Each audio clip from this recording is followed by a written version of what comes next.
आज हम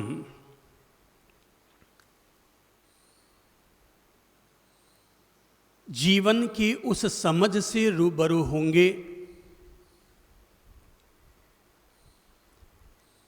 जिसकी ज़रूरत हमें जीवन के हर कदम पर, अपनी हर सोच पर, अपने हर शब्द और व्यवहार पर रखने की ज़रूरत है, और वो है कर्म का सिद्धांत।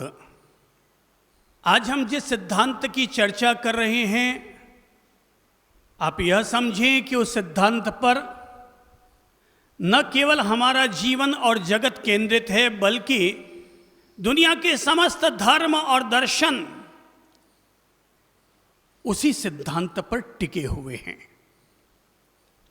आज हम इस बात से रूबरू होंगे कि किसी भी व्यक्ति को अगर कोई दंडित करता है तो व्यक्ति का अपना कर्म दंडित करता है, और अगर किसी व्यक्ति को कोई पुरस्कृत करता है तो वो भी उसका अपना कर्म ही पुरस्कृत करवाता है। इंसान का कर्म तो उस रेस्टोरेंट की तरह होता है जहां पर व्यक्ति अपने ऑर्डर के मुताबिक भोजन नहीं पा सकता, बल्कि जैसा अंदर पका है वैसा ही उसे खाना होता है। कोई ये ना समझे कि धरती को संचालन करने के लिए, व्यक्ति को दंडित करने के लिए भगवान कोई डंडा लेकर बैठे हैं। व्यक्ति का अपना कर्म ही व्यक्ति को दंडित करता है, और व्यक्ति का अपना कर्म ही उसे पुरस्कृत करता है। सबका आधार कर्म है, और अगर कर्म ही सबका आधार है तो व्यक्ति स्वयं ही अपना कर्म करता है। कोई दूसरा व्यक्ति किसी तीसरे के लिए कर्म नहीं करता। क्योंकि कोई तीसरा व्यक्ति किसी दूसरे के लिए कर्म नहीं कर सकता, इसीलिए हर व्यक्ति अपने सुख का भी उत्तरदायी स्वयं है और अपने दुखों का उत्तरदायी भी स्वयं है। आज अगर कोई व्यक्ति बड़ा सुखी दिखाई देता है तो हम जलेसी न रखें, ये उसके द्वारा किए गए उत्तम कर्मों का उसे परिणाम मिला हुआ है। और कोई व्यक्ति दुखी है तो उसे देख करके भगवान को शिकायतें न करते रहें कि भगवान ये संसार इतना दुखी है। व्यक्ति अगर कोई दुखी है तो उसका उत्तरदायी भी वो स्वयं है।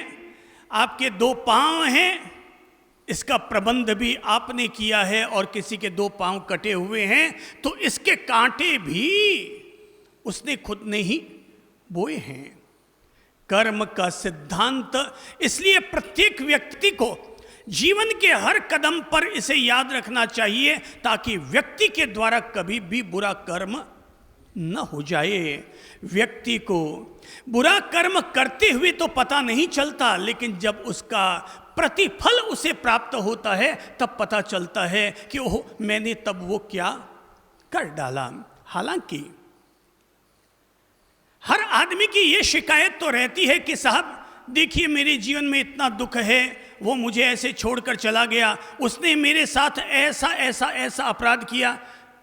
गुरुदेव, मैंने तो आज तक किसी का बुरा नहीं किया।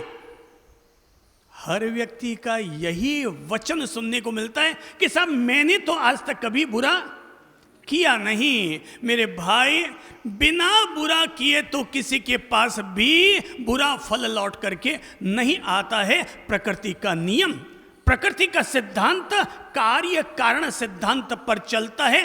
अगर कारण है तो परिणाम भी है, और अगर कोई परिणाम मिला है तो इसका कोई न कोई कारण भी जरूर रहा है। जिस दिन कोई भी व्यक्ति ये एक फिलॉसफी समझ लेगा, एक कर्म की फिलॉसफी वो समझ लेगा, उस दिन के बाद में व्यक्ति अपनी सोच से, अपने शब्द से, अपने व्यवहार से, अपनी क्रिया या कर्म से कभी भी गलत काम नहीं करेगा, गलत क्रिया नहीं करेगा, क्योंकि उसको पता रहता है कि गलत काम करने वाले व्यक्ति को वापस गलत फल भी भोगने पड़ते हैं। हे जीव सावधान रहो, यहां सबको भोगना पड़ता है। कोई भी व्यक्ति अपने कर्म से कभी बच नहीं सकता। ईश्वर भी किसी को भाग्य नहीं बांटता है। ईश्वर जिसका जो कर्म किया हुआ है केवल वही उसके लेखे चढ़ाता है। इसलिए एक बात अपने दिल और दिमाग में उतार लीजिए, मैं आज जो कुछ भी हूं उसका जवाबदेह मैं स्वयं हूं।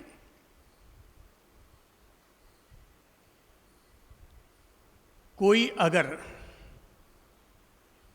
ऐन से पैदा होने वाला व्यक्ति कोई नरेंद्र मनता है तो वही ऐन से पैदा होने वाला व्यक्ति नरेंद्र चौराहे पर मैकेनिक का काम करता है और वही एन से पैदा होने वाला नरेंद्र स्वामी विवेकानंद बनता है और वही एन से पैदा होने वाला नरेंद्र नरेंद्र मोदी बनता है।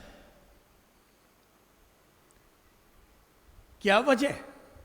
क्या इसमें ग्रह गोचर का फर्क आया? क्या हमारे शिक्षण प्रशिक्षण में फर्क आया? या किसी के मम्मी पापा ने उस पर ज्यादा ध्यान दिया और किसी ने कम दिया? इन सब के पीछे एक ही ताकत काम कर रही है। और मैंने कहा यह बात हर व्यक्ति को अपने दिल में उतार लेनी चाहिए। हर चीज का उत्तरदायी व्यक्ति स्वयं है। वो भाई साहब गोरे हैं तो उसके उत्तरदायी भी वो स्वयं है। आप कहते हैं कि साहब उसके मम्मी पापा गोरे इसलिए वो गोरी।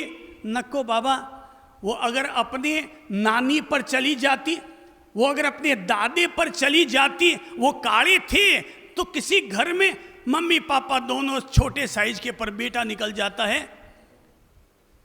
लंबू राम जी बोले ये नन्नाने पर गया है, ननिहाल पर गया है। भाई कौन कहाँ किस पर चला जाए कोई पता नहीं चलता है।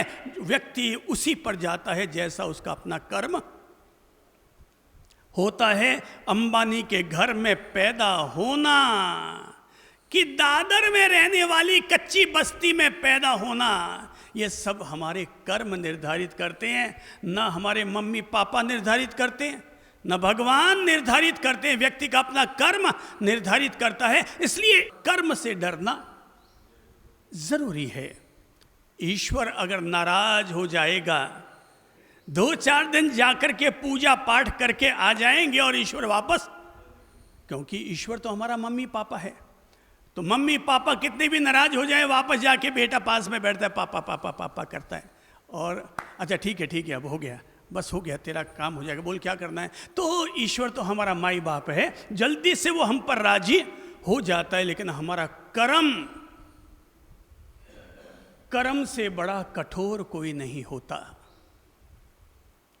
कर्म से कठोर कोई नहीं होता। ईश्वर फिर भी नरम हो सकता है, पर कर्म तो जब तक अपना पूरा परिणाम नहीं दे देगा और जब तक अपनी न्याय की चक्की में हमें पूरा नहीं पिस करके निकाल देगा, तब तक कर्म हमारा शांत नहीं होना है।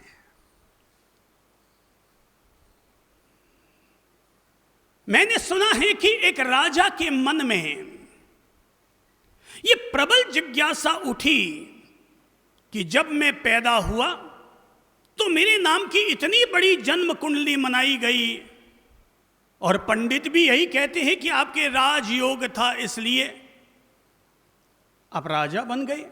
पर सवाल ये है कि जिस क्षण में मैं पैदा हुआ था उस क्षण में दुनिया में और भी तो बहुत सारे लोग पैदा हुए थे। अरे और तो और, मेरी मां की रात दिन सेवा करने वाली बाई के भी उसी समय संतान हुई थी जिस समय मैं पैदा हुआ। तो जब भी उस लड़के को देखता, उस आदमी को देखता कि जो उसी समय पैदा हुआ जिस समय राजा स्वयं पैदा हुआ, वो दोनों को एक दूसरे के सामने जब देखता तब उसके मन में जिज्ञासा उठती थी कि मैंने ऐसा क्या किया, ऐसा क्या है। उसी क्षण, उसी समय, उसी ग्रह गोचर में पैदा होने वाला एक व्यक्ति दाई का बेटा कहलाया और एक व्यक्ति राजमाता का बेटा राजा बन गया। आखिर ऐसा कैसे हुआ? उसने कईयों से सलाह मशविरा किया मगर फिर भी वो समाधान न पा सका। आखिर एक दिन उसने अपनी राजसभा बुलाई, विद्वानों को बुलाया, अपने नगर के सभी बुद्धिमानों को बुलाया और कहा कि मैं इस प्रश्न का समाधान चाहता हूं। यह प्रश्न मेरा पीछा कर रहा है और प्रश्न ये है कि जिस क्षण जिस घड़ी में मैं पैदा हुआ उस घड़ी में और भी लोग पैदा हुए, फिर मैं ही राजा क्यों बना? अब वो नगरवासियों के सामने प्रश्न रखा, बुद्धिमानों के सामने, विद्वानों के सामने प्रश्न रखा, पर कोई भी जिसने भी जो जवाब दिया होगा पर राजा उससे संतुष्ट नहीं हुआ। तो आखिर एक बुद्धिमान व्यक्ति ने कहा, महाराज आप हमारे किसी समाधान से संतुष्ट न हुए तो राजन एक काम कीजिए, वन में एक बड़ा संत रहता है, आप उसके पास जाइए, शायद वो आपका समाधान कर दे। राजा को थोड़ा सा तो अटपट लगा कि कोई मुझे अपने प्रश्न का समाधान पाने के लिए कि मुझे जंगल तक जाना पड़ेगा, पर प्रश्न उसका पीछा कर रहा था। प्रश्न क्या था? जिस क्षण में मेरा जन्म हुआ उसी समय और भी कई लोगों का जन्म हुआ, फिर मैं अकेला ही राजा क्यों बना?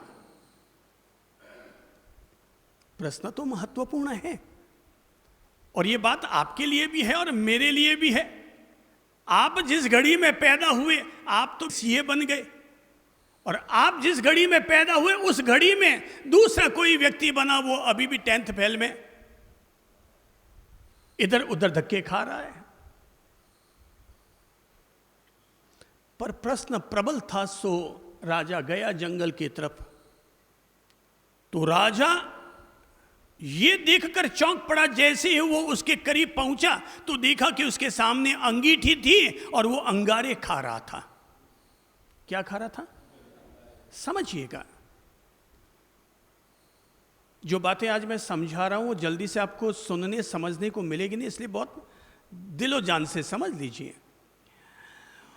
वो बाबा, वो साधु बाबा क्या खा रहा था? अंगारे। राजा ने दूर से देखा, ये क्या खाना खा रहा है? ये अंगारे खा रहा है, ये इसकी योग माया है कि साधना है या भोजन है? खा क्या रहा है? अंगारे खा रहा है। आश्चर्यचकित तो हुआ, पर फिर राजा को लगा कि यार ये अंगारे खाए या मुझे उससे क्या, मुझे तो मेरे प्रश्न का समाधान पूछना है। गया और जाकर पूछा, ऐ साधु बाबा, मैं तुमसे केवल ये पूछने आया हूं कि जिस घड़ी में मेरा जन्म हुआ उस घड़ी में और भी कई बच्चों का जन्म हुआ था, फिर मैं अकेला ही राजा क्यों बना? साधु बाबा मुस्कुराए, बोले भाई मैं इसका जवाब तुम्हें नहीं दे सकता। तुम एक काम करो, और गहरे जंगल में जाओ, वहां तुम्हें एक और साधु बाबा मिलेंगे, तुम उनसे जाकर के इस प्रश्न का समाधान ले लो। इतना तो गहरे जंगल में आ गया, और कितना गहरे जंगल में जाऊं? एक बार तो सोचा वापस लौट जाऊं, पर प्रश्न उसका पीछा कर रहा था। गौतम बुद्ध के भी तो प्रश्न पीछे कर रहे थे, पीछा करते जा रहे थे। इसलिए गौतम बुद्ध को दीक्षा लेकर के, संन्यास लेकर के जंगलों में जाना पड़ा, एकांत में बैठकर चिंतन अनुचिंतन करना पड़ा, साधना करनी पड़ी, विपश्यना करनी पड़ी, तब कहीं जाकर उनके प्रश्नों का समाधान मिल पाया। अब राजा की जिज्ञासा प्रबल थी, सो और आगे बढ़ा और गहरे जंगल में पहुंचा तो उस साधु बाबा मिले। तो वहां जाकर देखा वो भी जीम रहे हैं, पर जीमने के लिए वो मिट्टी खा रहे हैं। जो वहां मिट्टी पड़ी है उसको उठाते हैं, मिट्टी थाली में भर के ली और बड़े मस्ती से मिट्टी खा रहे हैं। राजा को फिर आश्चर्य हुआ कि ये मैं कहाँ फंस रहा हूँ, मैं कि कहाँ आके उलझ रहा हूँ। पहला साधु बाबा मिला, वो अंगारे खा रहा है, दूसरा मिला वो मिट्टी खा रहा है। पर ठीक है, अब जैसा भी है, मैं तो मेरे प्रश्न को रखता हूँ। और उसने अपना प्रश्न रखा। क्या है प्रश्न? बोलिए। हाँ, जिस घड़ी में मैं पैदा हुआ उसी घड़ी में और भी लोग पैदा हुए, फिर मैं ही अकेला राजा क्यों बना? साधु बाबा ने कहा, भाई मैं भी इस प्रश्न का समाधान तुझे नहीं दे सकता, पर हां तुम और आगे जाओगे तो एक गांव आएगा, अभी अभी एक युवक वहां पर मरने वाला है, तुम उससे जाकर के इस प्रश्न का समाधान पूछ लो। वो चौंका कि यार ये कितना धक्का खिला रहा है मुझे।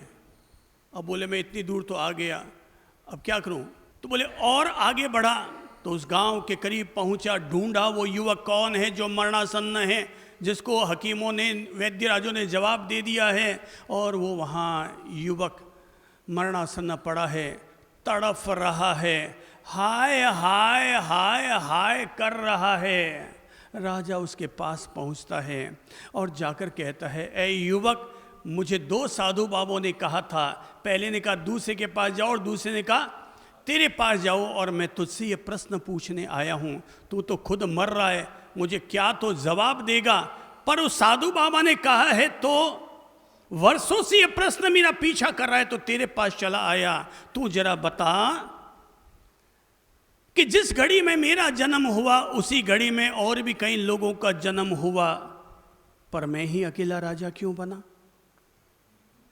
वो मरणासन्न युवक, उसने कहा, महाराज आओ मेरे पास बैठो, मैं तुम्हें इस प्रश्न का जवाब देता हूं, क्योंकि मैंने सत्य को देख लिया है। आप यहां बैठिए, मैं आपको बताता हूं। बोले महाराज, किसी समय की बात है, एक घर में 4 भाई साथ साथ रहते थे, चारों का कमरा अलग अलग था, पर जमीन चारों की एक ही थी। एक समय की बात, एक तपस्वी संत वहां पर आए और उन्होंने बड़े भाई की कुटिया के पास गए और जाकर के कहा, भाई मेरे तप की आज पूर्णाहुति है, मैं आहारचर्या के लिए आया हूं, मुझे भोजन दो। तो बड़े भाई ने कहा, बोले भोजन नहीं है, ये अंगारे पड़े हैं, खाने हैं तो खा ले। और ये कहते हुए उसने अंगारे उठाए और महाराज के पात्र की तरफ डाल दिए। महाराज ने कुछ नहीं कहा। वो दूसरी कुटिया दूसरे भाई की तरफ बढ़े और उससे कहा, भाई मेरे आज तप की पूर्णाहुति है, मैं आहार लेने के लिए निकला हूं, तुम अगर तुम्हारे पास आहार हो तो मुझे आहार समर्पित कर दो। बोले कि उसने भी बड़े भाई का अनुसरण किया और उसने कहा, मेरे पास भोजन वोजन नहीं है, ये धूड़ा है, ये चाहिए तो ले ले, मिट्टी है। और ये कहते हुए उसने मिट्टी उठा के महाराज के पात्र में डाल दी। तीसरे भाई के करीब पहुंचा वो संत, वो मुनिराज, और मुनिराज ने जाकर के कहा कि भाई आज मेरे तप की पूर्णाहुति है, मैं आहारचर्या के लिए निकला हूं, अगर तुम्हारे घर में भोजन हो तो मुझे समर्पित करो। उसने कहा, नहीं मेरे यहाँ भोजन हो जो नहीं, भग, दुत्कारा, अपमान करके उसे बाहर निकाल दिया। पर वही संत बाबा, वही महामुनिराज चौथी कुटिया की तरफ बढ़े, उनसे कहा, भाई आपके यहाँ अगर आहार हो तो मेरे आज तप की पूर्णाहुति है, मैं आहार लेने के लिए आया हूँ। उसने कहा, बड़ी कृपा की महाराज, आपके तप की पूर्णाहुति है, आपने मुझ दास पर कृपा की, आप अंदर पधारिए, मुझे बड़ी खुशी होगी, आज मेरा सौभाग्य है कि आज मेरे घर पर महामुनिराज आए और मुझे आहार समर्पित करने का मौका मिल रहा है। और तब उस चौथे भाई ने बड़ी खुशी खुशी के साथ अपने लिए बनाया हुआ वो आहार, वो सारा का सारा महामुनिराज के उस महान संत के पात्र में डाल दिया। संत ने आशीर्वाद दिया, संत तो वहां से निकल पड़ा। पर ऐ राजन, तुम अगर बार बार तुम्हारा ये प्रश्न उठ रहा है कि जिस घड़ी में मैं पैदा हुआ उस घड़ी में और भी कई बच्चे पैदा हुए, पर उनमें से केवल तुम ही एक राजा क्यों बने, तो राजन मैं तुम्हें समझा दूं, जिस घड़ी में तुम्हारा जन्म हुआ उसी घड़ी में 4 और लोगों का जन्म भी हुआ है। बोले मतलब तुमने और तो देखे ही हैं, पर अब मैं समझा दूं कि वो जो बड़ा भाई था जिसने कहा था ये अंगारे हैं खा लो, आपको जो पहला साधु बाबा मिला था वही वो बड़ा भाई था जो अंगारे खा करके अपनी जिंदगी गुजार रहा था। दूसरे के पास गई जो मिट्टी खा रहा था वही वो दूसरा वाला छोटा भाई था।